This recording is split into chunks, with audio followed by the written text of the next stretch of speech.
Kisah keistimewaan membaca Al-Quran. Al-Kisah. Non jauh di sana, tepatnya di daerah Amerika, ketika itu langit senja sedang menampakkan keindahannya. Ada seorang kakek sedang membaca sebuah kitab di depan tempat perapian, di sebuah kursi goyang yang biasa untuk ia tempati untuk bersantai. Musim dingin sedang melanda di daerah tersebut, hingga sebagian rumah penduduk menghidupkan perapian yang berada di rumahnya masing-masing. Seorang kakek itu terlihat khusyuk dan hikmat ketika membacanya.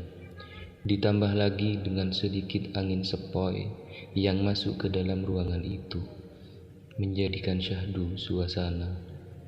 Rumah itu tampak sederhana dari luar, tetapi terasa nyaman ketika berada di dalamnya, rapi dan tertata.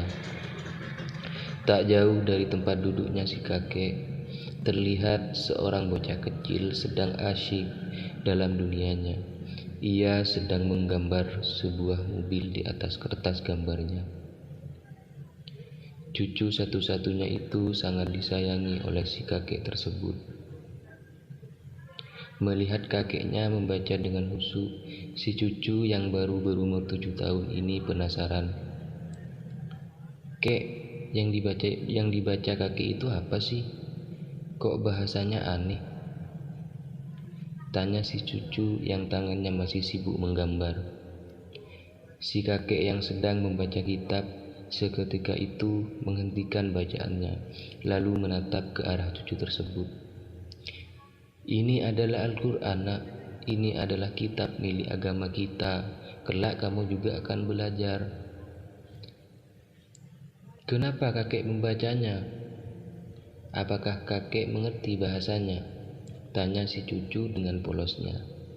Kemudian menghentikan kesibukan tangannya dan memandang ke arah kakeknya. "Karena dengan membacanya hati kita akan bersih. Tidak perlu mengerti bahasanya, karena kita tetap akan mendapatkan pahala," jawab kakeknya dengan senyuman kasih sayang. "Bagaimana kita membaca tanpa mengerti bahasanya, kek?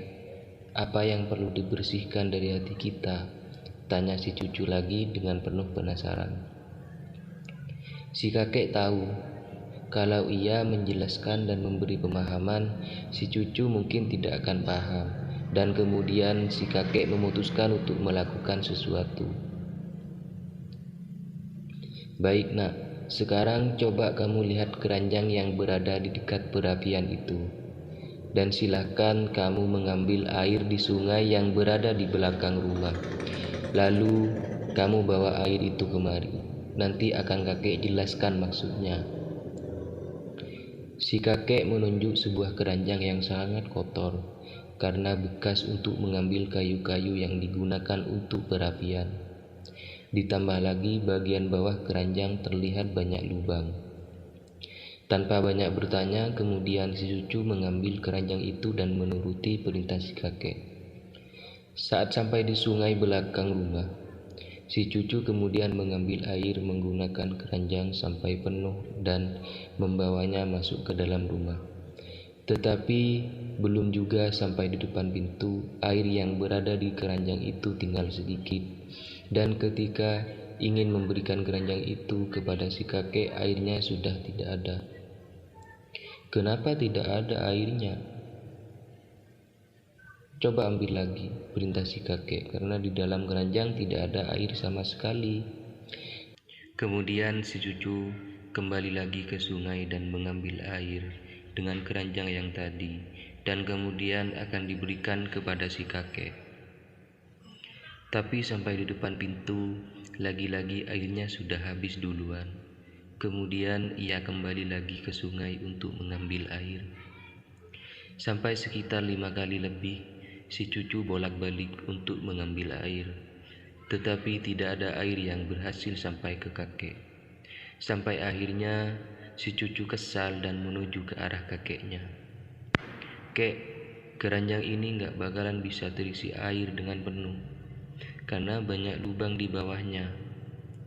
lapor si cucu dengan nada yang kesal dan wajah murung. Si kakek tersenyum dan kemudian menyuruh si cucu untuk duduk di pangkuannya. Kakek tahu keranjang itu tidak akan bisa terisi air karena banyak lubang di bawahnya.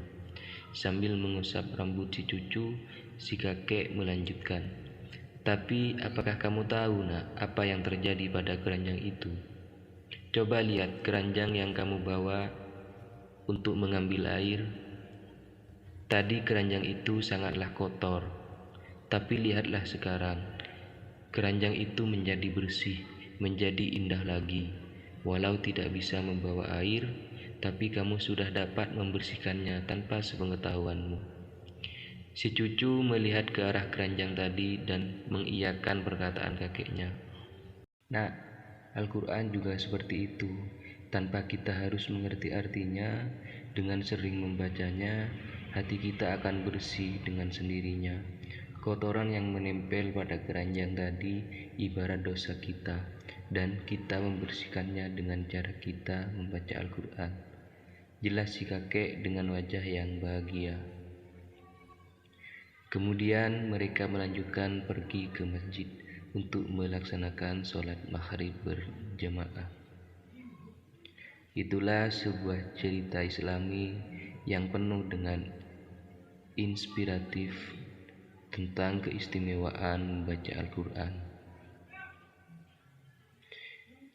Sahabat subscriber yang berbahagia, ketahuilah bahwa setiap orang itu adalah guru, setiap tempat adalah sekolah, setiap kegiatan adalah pengalaman. Jadi banyak-banyakin untuk belajar mencari ilmu. Sekian, terima kasih.